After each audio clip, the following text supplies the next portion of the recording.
Alright everyone, let's talk about E3. I know by the time this goes out, E3 is like long over, but I still want to talk about it because I have no one to talk about it with. I did do this before, recorded, what am I saying?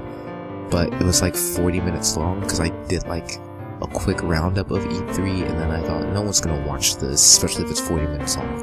So I'm gonna redo it and just talk about my favorite moments from E3. Not my favorite games, although there are more games than there are moments, but top 15 moments of E3 for me being Hoshikori at youtube.com/Hoshikori00. Anyways, number 15, Just Dance 2018 from Ubisoft, or Ubisoft, however you say it. This is kind of like a throwaway, like the cards that you use to get rid of cards so you can get a new cards when you play Cards Against Humanities with your mates. Fucking cards. Yeah. I mean, no one I know really plays Just Dance, but I keep buying them because I think someone might play them, and I'll probably buy this one. The only thing that really surprised me was that it was still on the Wii, which only feels weird because the Switch is out, and we're in that mid-console generation where they're upgrading consoles this time and not releasing new ones. But like, the Switch is a new console, it's not an upgrade. And it's not like the Wii feels like it's pushed back to PS2 era. It still feels like PS3 era. It's more like the Wii U was pushed out of place and almost out of existence. That's what Just Dance 2018 is doing to the Wii U's place in gaming. It's pushing it out by being on the Wii. Or something. I don't know. 14. XCOM 2 expansion at the PC gaming show conference. I don't remember what it's called. I want it to be fair and put like at least one moment from every major press conference, but the PC game show was like super boring, and it was even made boringer by the fact that it was hosted by Intel, which was also super boring and appeared before. The only reason I don't have Intel on here because the PC game show was sponsored by Intel, so I kind of just put them together. The only thing Intel had was like Linkin Park VR experience, and because I don't have VR or care about Linkin Park, fuck it. I haven't played enough of XCOM 2 to use the first expansion. I don't even think I own it, but hey, XCOM is pretty fun, especially compared to the other games they showed. Yeah. Number 13, Minecraft Realms at the Microsoft conference. I don't play Minecraft that much anymore, but I really do kinda like Minecraft, and Realms is now adding like servers so that people from mobile to PC to Windows 10 to Xbox One to Switch, maybe 360 as well. I'm not sure. I think they've abandoned the 360 version after the X1 came out. No, Xbox X, that's what it's called now. Yeah, pretty much everyone can play together on any version of Minecraft ever on any system except for PlayStation, because PlayStation is fucking PlayStation, come on. 12, Rocket League for the Switch from the Nintendo press conference. Rocket League's coming to the Switch. I get to buy another copy of Rocket League to add to my collection of indie games that I buy on every system. We have Rocket League, we have Binding of Isaac, we have Shovel Knight. We still gotta work on those last two, but Rocket League, we're doing pretty well. I just need the Xbox and now Switch version. Also, it has cross-platform play with Xbox and maybe PC. PlayStation's still out of the league for that. Number 11, the Porsche 911 from the Microsoft conference. Supercar is making its world debut here at E3. Ladies and gentlemen, may I present the 2018 Porsche 911 GT2 RS. I'm pretty sure Microsoft opened with revealing a new Porsche called the 911, and there's a bit that hopefully I can find and put up on the video about them explaining how it's the most powerful 911 or the most greatest 911. So come experience the most powerful road-going 911 ever made. I don't know. Here's a chart that I think was exactly used to describe how powerful this 911 is compared to the other 911s in the world.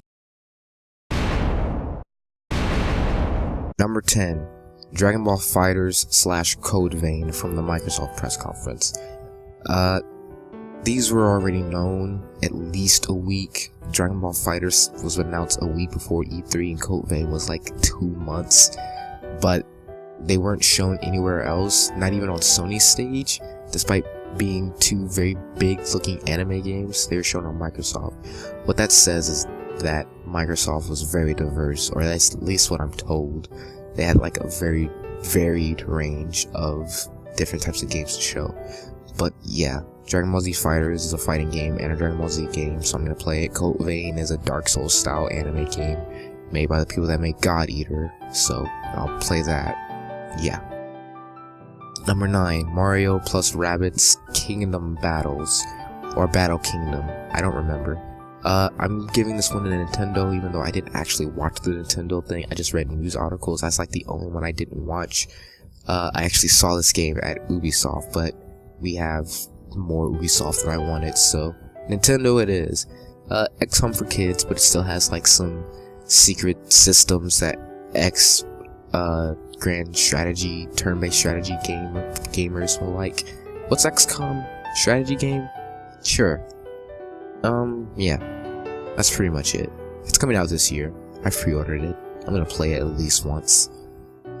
Number 8, Starlink from Ubisoft. Starlink is a game similar to Lego Dimensions and Skylanders and Disney Infinity, where you buy plastic toys and then you put them in the game, and they're like plastic physical DLC. They're also like amiibos, I guess. But this one has spaceships and it's not tied to pre-existing IPs, so maybe it'll be interesting. It's up to Ubisoft to make it like a lot more interesting. Hopefully. I don't know. I like spaceships. I'll get it on the Switch. I'm gonna get it on the Switch. Any of these games that have Switch ports, I'm getting them on the Switch. If Dragon Ball FighterZ comes to the Switch because everyone keeps retweeting and messaging Namco Bandai to put it on the Switch, fine. And if if it has cross multi-platformer fighting competitive thingies against Xbox and PlayStation, even better. Starlink. Number 7, Undertale for the Vita and the PS4, I guess. Sony. Technically the pre-Sony show, but yeah, they announced a bunch of games like at random quickly. Not really announced. I think some were announced. Some were just like, hey, this game's already out, but we're bringing it to our console, and that's what Undertale is. Undertale is coming to the Vita and the PS4, which is great because I wanted it on the Vita. I wanted it on the PSP because I thought it was like a game maker game, and I thought, oh, those games are easy to port to the PSP. Apparently not, but the Vita is just as good. I don't have a Vita, I have a Vita TV, but nonetheless, I'll probably get it on the Vita and get the limited edition there. Number 6, Metroid Prime 4 Nintendo. They didn't actually show gameplay. If anything, they just announced that they started working on it. All they showed was the logo of Metroid Prime and a big blue 4 and it said in development. So there's not really much, but I mean, I like the Metroid Prime series, so yeah. I mean, I need something to be excited for from Nintendo. We already got the Mario Rabbids, and then Mario Odyssey is not on here, but I'm kind of happy for it. And I didn't care about the other Metroid game, but then they did show prior, like, at the time of recording this commentary, they showed a limited edition. I don't know if it's only in the EU, I hope it's in America. The like, DS Steelbook case for Metroid 2 Return of Samus, or Samus Returns, I forget what they're calling it. It's a remake of the Game Boy game, but the still case looks like a Game Boy card. It's kind of cool. I dig that. There's also like a S coin for Samus and a glowing keychain of the ball, and those are cool too. And the soundtrack. I'm not really big on the Metroid soundtrack. I don't actually play much Metroid Prime or Metroid in general. I mostly played the multiplayer on Prime 2. Because it was like Quake / no, it was mostly Quake. But yeah, I am gonna get around to playing all 3 Metroid Primes, and then Other M, and then Prime 4. So yeah. Number 5, Anthem EA. EA fucking had nothing but sports. They didn't really show anything. And they showed more of Anthem, which is made by BioWare, which is owned by EA. Anthem was more shown at Microsoft than EA. EA only showed like 5 seconds of it. But I need something from every conference to be fair. So, we have Anthem. And it looks cool. Hopefully it is cool. It's cool enough to make my friends who are like hardcore Destiny players consider not getting Destiny 2 in favor of Anthem, even though Destiny 2 is coming out this year and Anthem's coming out at an undisclosed date next year. But whatever, it'll be fun. And they'll probably get it on Xbox, so I'll get it on Xbox. If they don't get it, I'll get it on PC. Hopefully I have a better PC by then. Number 4, Monster Hunter World Sony press conference. I don't think they opened with this. I think they opened with Uncharted. I think Monster Hunter was 2 or 3, and it was cool because I had the same reaction as everyone else. I was watch the press conference because that's what I do. I watch people on Twitch live stream face cams the other press conferences so I can see their reaction. And it was cool because, like, oh, another gray brown third-person action RPG from Japan. And then you saw the world, and then you saw the sword on his back, and the armor, and the monster, and it's all started to come together and click. This is fucking Monster Hunter, and it doesn't have PS2 graphics. It's way better. And then everyone vomits because it's Monster Hunter World, and then it's coming to everything on everything. I've always said to myself, off record, not on social media or anything, that I wanted a Monster Hunter game on PlayStation, like a Core 1 that I can actually play, since I can't play Monster Hunter Z fucking IP locks. But yeah, we get this, and even though it's coming on PC and Xbox One, I'm probably gonna get it on PS4 despite anything and anyone else. Number 3, check a look. Devolver Digital's press conference. From Devolver Digital's press conference, the whole thing, the whole 15 minutes of pre-recorded and the antics, it was fucking great. Bringing you to the very edge of your seats with the very best of what games have to offer. And I am very, very proud to have you here on this very journey with me. Just so stupid. Made stupider by the fact that Devolver worked with Twitch after that to have like a 10, 11, 12 hour long like Adult Swim style infomercial that had kaiju wrestling in it somewhere. So that was neat. Yeah. Also, I'm now gonna always, as much as possible, say the phrase check a look. So. Check a look. Number 2, The Evil Within 2 from Bethesda. Everyone's going on and on about Wolfenstein 2, and that's great and all. I'm sure if I had actually played Wolfenstein, the first one, I'd have 16 on this list instead of 15, or probably 20, because I want to make it even. I don't like the number 16 as much as 15 or 20. And it's not like I hated Wolfenstein. I liked watching it, but I actually played The Evil Within, and The Evil Within is made by the person that made Resident Evil, so by proxy, it's one of my favorite games ever, at least top 20. And now that we're getting a sequel, boom, which is weird because that game kind of sucked. I mean, it was cool at first, the first week it did well, but E.T. on the Atari did well the first week, and then everyone returned it, and they were like, oh, everyone hates this, we gotta bury it in a ditch. We can't do that anymore, because I think that's illegal for, environmental reasons. Otherwise, I'm sure The Evil Within and a few other games that's come out in the past 10 years out of shit would have gotten buried along with E.T. Like fucking Knack, that also had a sequel, but didn't show up this year in E3. Yeah, Evil Within 2, it's not being made by Shinji Mikami, he's done directing. He said that the first Evil Within is his last game he's directing, so maybe this one's better, I don't know. It was most of the... No, it was a mix between the convoluted story and the stifled gameplay.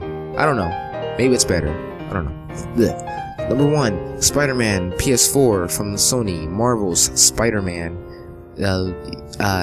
Yeah, I don't know. It was showed last year, but this year we actually seen gameplay, and everyone's saying it's like, oh, Spider-Man Arkham, but I don't know. I follow one guy who's strongly saying it's not Spider-Man Arkham. The Amazing Spider-Man was more Arkham than this, and after just playing Shattered Dimensions, it's not that Arkham. It's more open world, definitely, but like I saw a lot of things in that reminded me more of Spider-Man Shattered Dimensions than Batman Arkham. So I don't know. A lot of QTEs, a lot more QTEs than any Arkham. About the same amount as, actually I think more than Web of Shadows. Probably around the amount of Spider-Man 3. I don't know.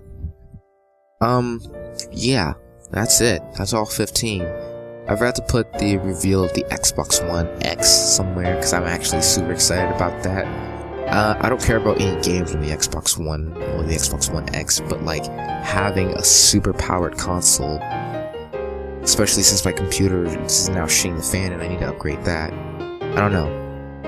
I'll probably end up getting an Xbox One X before I get a better PC, but I'm working towards both. Like both, one's $500 and one's $1,000. Actually, I think the PC is $700. Yeah, but yeah. Most of these, like half of these games are coming out this year, but yeah, I don't know. I'm stalling for time again because I'm out of things to say. I'm just gonna leave now. Bye.